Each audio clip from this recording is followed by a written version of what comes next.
final thing that we're going to do is we're going to take a look at some examples, and we're going to order numbers from least to greatest. That's going to be our last example here. And when we say least to greatest, that could also be in ascending. I always have struggle with that word there, ascending. In ascending order, okay, meaning from smallest to biggest.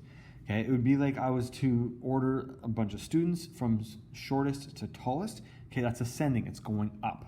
Okay, that's where the word ascending comes from. And so we want to order them from smallest to biggest.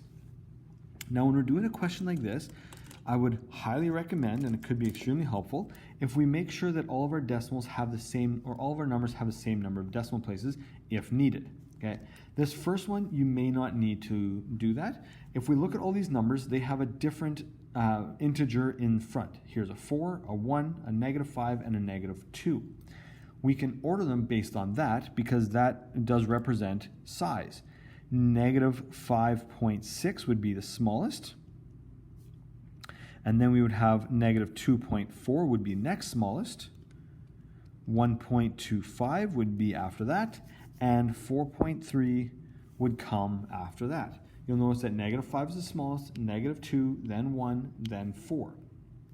Now when you're writing this out on your assignment, please put commas in between all the numbers, and please space it out a little bit so it doesn't look like they're all just put together and we're not sure if it's like in the thousands, because sometimes decimals and commas can look alike.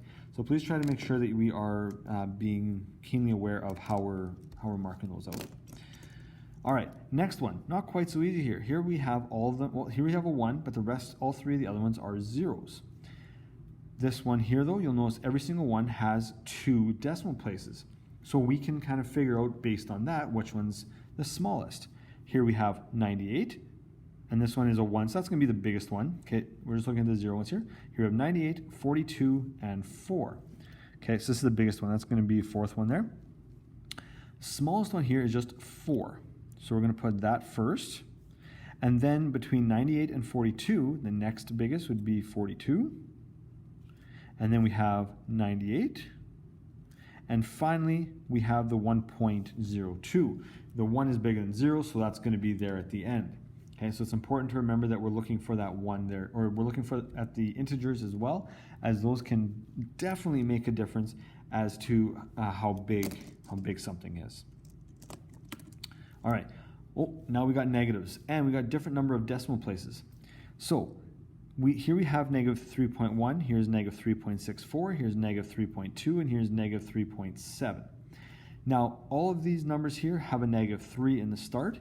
These ones both have 2 decimal places. So what I'm going to do is I'm going to rewrite these here, 3.20, and this one is -3.70. I'm going to add that extra decimal place so we can compare our decimal places. So now we have 1, 64, 20, and 70. Now remember, because these are negative, everything is going to be in the opposite order. So now we're looking for what's the biggest, technically, okay, put that in quotation marks, biggest, as the smallest number because they're negatives. Well, from 1, 64, 20, and 70, the biggest is is 70. Okay, so that one is going to be the biggest. The next biggest then is 64, so that's going to come next, -3.64. Then we have -3.2. And finally there at the end, we're going to have -3.01. Now, technically this value would have been the smallest because it's close to 0, but because we're negatives, we always go in the backwards direction. Okay, so we go in backwards direction. All right, last one. Here now we have our integers in front are all 5s. Okay, here we have 3 decimal places, 3 decimal places, 2 decimal places, and 2 decimal places. So what we're going to do is we're going to change that all to 3. Well, these ones don't have to change, but here we're just going to add that 0. 5.320, 5.210, 0. Okay, so we're just adding those in. Now we have 309, 381, 320, and 210. All right, these are positives, so we're going smallest to biggest. So 5.210 or 210 is our smallest value. Oh, I don't need brackets for these here. These are positive numbers. I use brackets for negative numbers, but not for positive numbers. I'm just going to get rid of the brackets there. There we go. Almost all gone. There we go. Okay. So 5.210 is the biggest, and actually we don't need the 0 in there anymore. 5.309 would be next. 5.32 would be after that, and 5.381 would come in after that. Now once we get to the final, and I realize I did it here and I maybe made a bit of a, I didn't need to add the zeros in.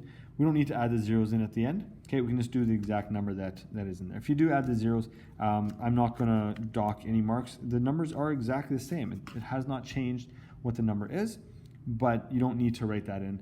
And yeah, it'll come up a little later when we get to that later on. Questions 3 to 5. Organizing decimal values from least to greatest. I think I always have ascending order.